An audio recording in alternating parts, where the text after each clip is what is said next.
रमज़ान के मुक़द्दस महीने में रोज़ेदारों ने रोज़े रखे और रोज़े के दौरान मुसलमान दिन रात इबादत में मशगूल नज़र आए।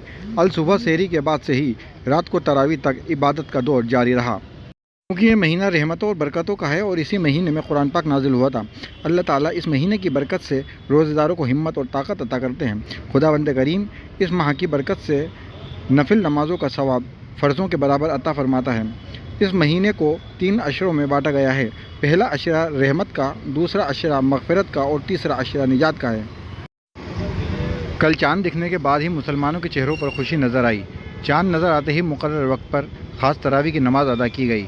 मुसलमान रमज़ान के पूरे महीने रोज़े रखते हैं और आज अल सुबह सहरी करके पहला रोज़ा रखा गया। शाम को इफ्तार के वक्त नूरानी माहौल में रोज़ा खोला जाता है। ख्वाजा साहब की दरगाह सहित विभिन्न स्थानों पर आयोजित अफ्तार प्रोग्रामों में कौमी एकता का नज़ारा देखने को मिलेगा।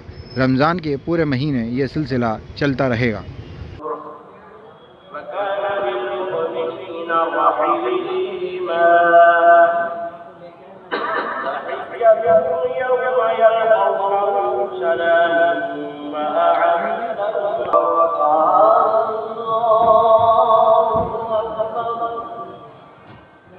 चप्पल रखने का नहीं है, बंद करा हुआ है, फिर भी चप्पल घुसा के जा रही हो।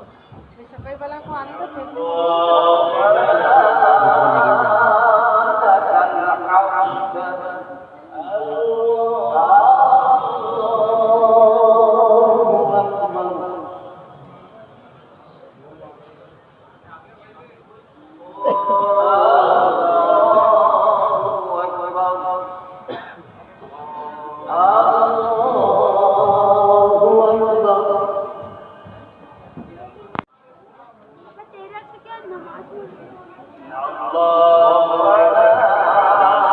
لك الحمد